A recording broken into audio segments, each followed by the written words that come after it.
गाजियाबाद की लोनी विधानसभा में बीएसपी के संभावित उम्मीदवार हाजी अकील पर कोरोना नियम तोड़ने का केस दर्ज। कल देर रात अपने समर्थकों के साथ ढोल नगाड़े बजाते हुए जुलूस निकाला था। कानपुर में चुनाव आयोग के आदेश को ताक पर रखकर आम आदमी पार्टी के उम्मीदवार ने किया प्रचार। अनुज शुक्ला दर्जन भर से ज्यादा लोगों के साथ बिना मास्क प्रचार करते दिखे। चुनाव आयोग ने सिर्फ 5 लोगों को इजाजत दी है। उत्तर प्रदेश के आगरा में दिखी कोरोना बढ़ाने वाली लापरवाही। धनगर समाज के कार्यक्रम में उड़ी आचार संहिता की धज्जियां। सूर सदन प्रेक्षागृह के आयोजन में पहुंची हजारों लोगों की भीड़।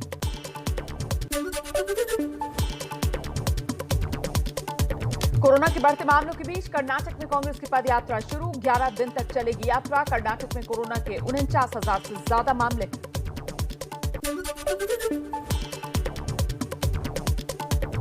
कोरोना के कहर के बीच गुजरात के गिर सोमनाथ में मैराथन का आयोजन किया गया। बीजेपी सांसद चुड़ासपा ने दिखाई हरी झंडी। एबीपी न्यूज के सवाल उठाने पर आयोजक पर केस दर्ज।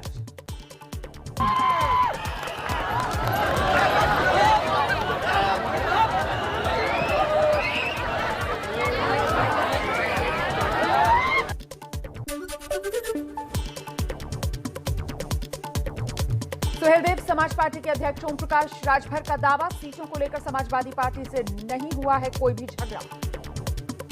सीट बढ़ेगी 8 से कि घटेगी? बढ़ेगी। सीट का कौन झगड़ा है? दुगना हो जाए। आपकी मनोकामना पूरी होगी।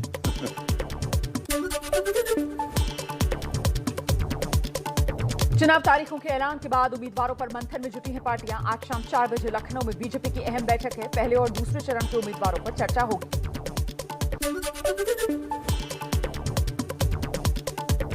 उत्तर प्रदेश में होने वाली बैठक के बाद अगले 3 दिन तक दिल्ली में होगा मंथन। कल सुबह योगी आदित्यनाथ, उप मुख्यमंत्री केशव प्रसाद मौर्य, दिनेश शर्मा, स्वतंत्र देव सिंह, सुनील बंसल पहुंचेंगे दिल्ली।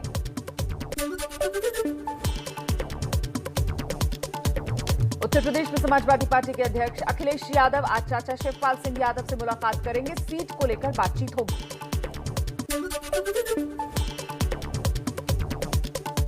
कांग्रेस सचिव इमरान मसूद समाजवादी पार्टी में शामिल हो जाएंगे। कल अखिलेश यादव की मौजूदगी में कल दोपहर करीब 1 बजे लखनऊ में सपा का हाथ थामेंगे।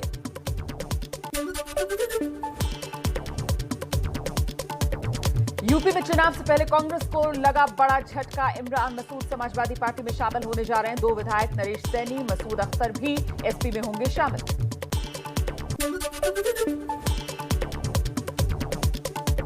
पंजाब में अभिनेता सोनू सूद की बहन मालविका आज सीएम चन्नी की मौजूदगी में कांग्रेस का हाथ थामेंगी। मोगा सीट से चुनाव लड़ सकती हैं।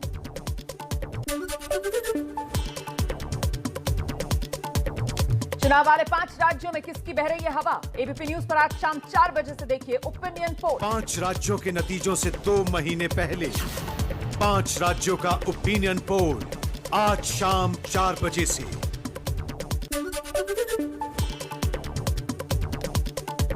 देश में आज से लगनी शुरू हो गई है कोरोना वैक्सीन की प्रिकॉशन डोज। सिर्फ दोनों डोज ले चुके स्वास्थ्यकर्मी, फ्रंटलाइन वर्कर्स और बीमार बुजुर्ग ही लगवा सकेंगे टीका।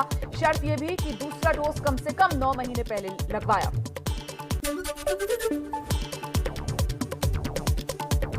दिल्ली में भी आज से दी जा रही है बूस्टर डोज। दिल्ली के अस्पताल और सेंटर्स पर वैक्सीनेशन को लेकर किए गए अलग से इंतजाम। कि ये बहुत जरूरी है बिकॉज कुछ तो इससे होगा ही, प्रोटेक्शन होगा ही, क्योंकि ये इम्यूनिटी को बढ़ाएगा, इससे बचाव का चांसेस। लखनऊ में स्वास्थ्य कर्मियों के अलावा फ्रंटलाइन वर्कर्स को दिया जा रहा है बूस्टर डोज। गंभीर रूप से बीमार मरीजों को भी बूस्टर डोज देने की पूरी तैयारी। तो वैक्सीन लगाना जब बहुत जरूरी है। मैं तो बहुत उत्साहित हूँ कि वैक्सीन लगे। जी, मैं तीसरी डोज बूस्टर लगवाने आई हूँ और मॉर्निंग वॉक से सीधे यहाँ आ गई हूँ।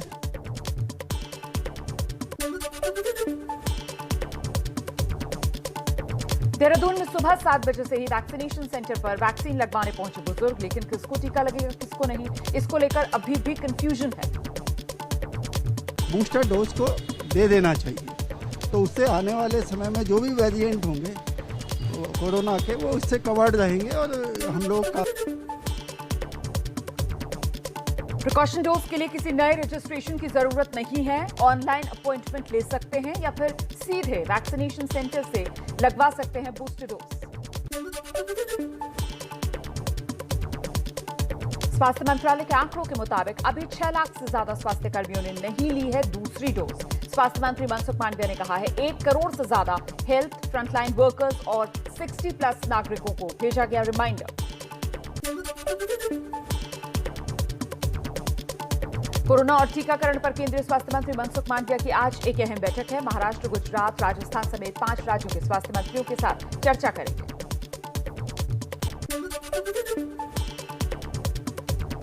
दिल्ली में कोरोना के हालात पर आज फिर डीडीएमए की समीक्षा बैठक। तेजी से बढ़ते मामलों के मद्देनजर नई पाबंदियों पर हो सकता है फैसला।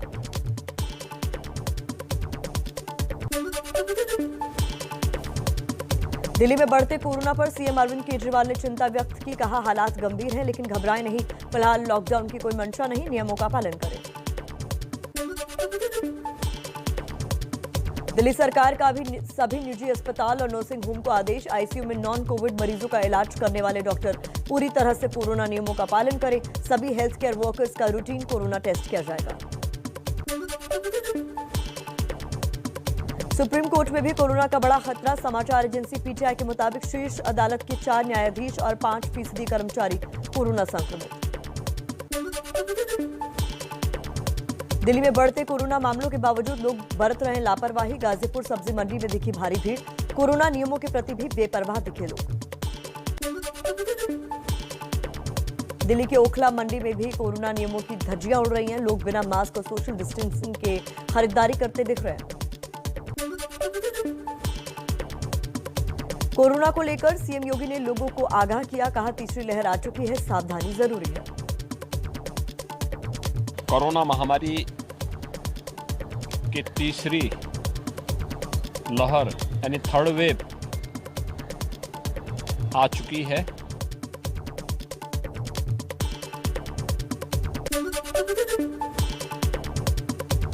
बढ़ते कोरोना और ओमिक्रॉन के चलते महाराष्ट्र सरकार की नई पाबंदियां। आज रात 11 बजे से सुबह 5 बजे तक कर्फ्यू। दिन में एक साथ 5 या उससे ज्यादा लोगों के आने जाने पर पाबंदी। महाराष्ट्र के स्वास्थ्य मंत्री राजेश टोपे का बड़ा ऐलान। कहा धार्मिक जगहों और शराब की दुकानों के लिए धीरे धीरे लागू की जाएंगी पाबंदियां। कोरोना नियमों के महाराष्ट्र सरकार के दावे की पोल खुली। मुंबई की दादर सब्जी मंडी में आज भी दिखी भारी भीड़। लोग कोरोना नियमों को सरेआम तोड़ते दिखाई दिए।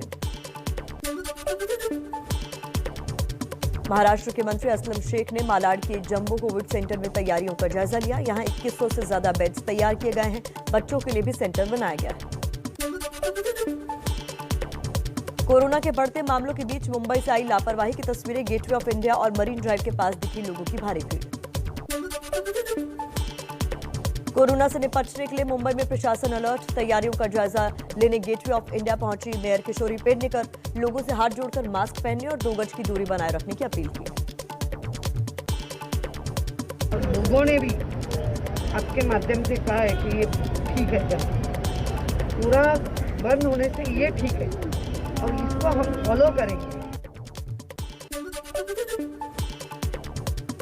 मुंबई से बिहार जाने वाली ट्रेन में एबीपी न्यूज ने किया कोरोना का रियलिटी चेक। ट्रेन में कोरोना नियमों का पालन। लॉकडाउन के डर से मुंबई लौट रहे मजदूर।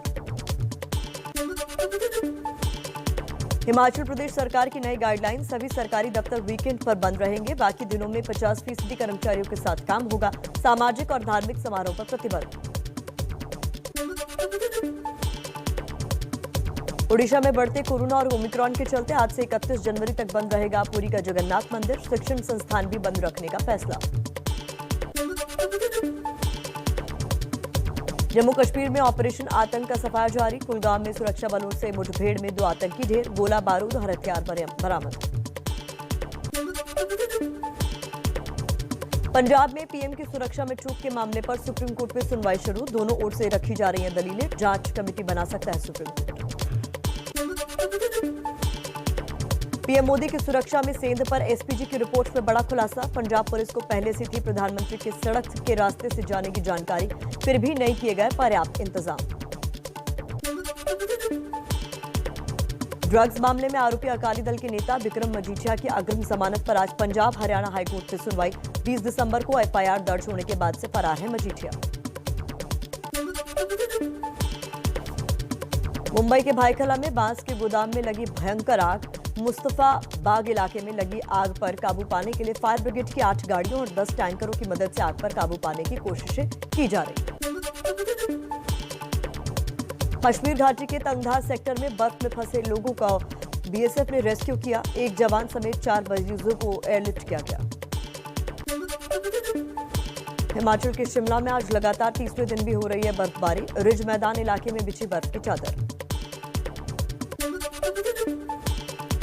हिमाचल में भारी बर्फबारी से 550 से ज्यादा सड़कें बंद। 1757 ट्रांसफार्मर से बिजली गुल। मौसम विभाग के मुताबिक अभी जारी रहेगी बर्फबारी। 12 जनवरी से खुलेगा मौसम। हिमाचल के धर्मशाला में ताजा बर्फबारी से खुश हुए सैलानी। भारी बर्फबारी के बाद तापमान में गिरावट आई।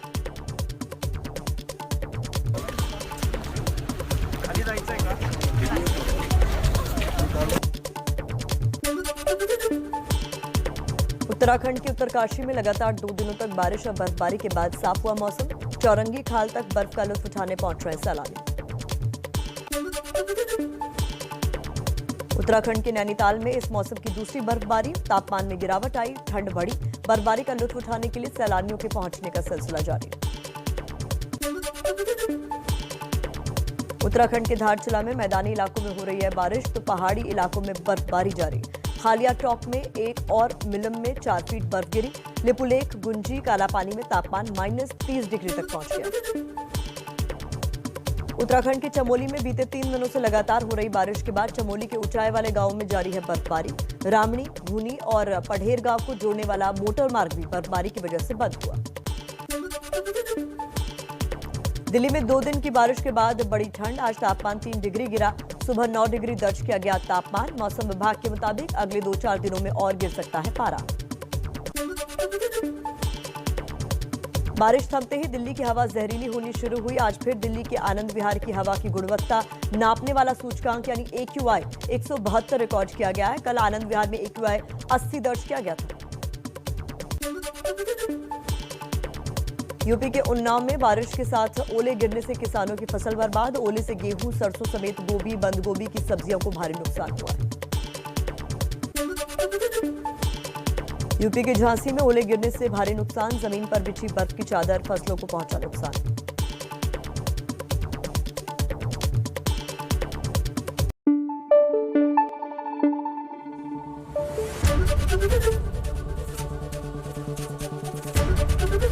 ABP न्यूज आपको रखे आगे।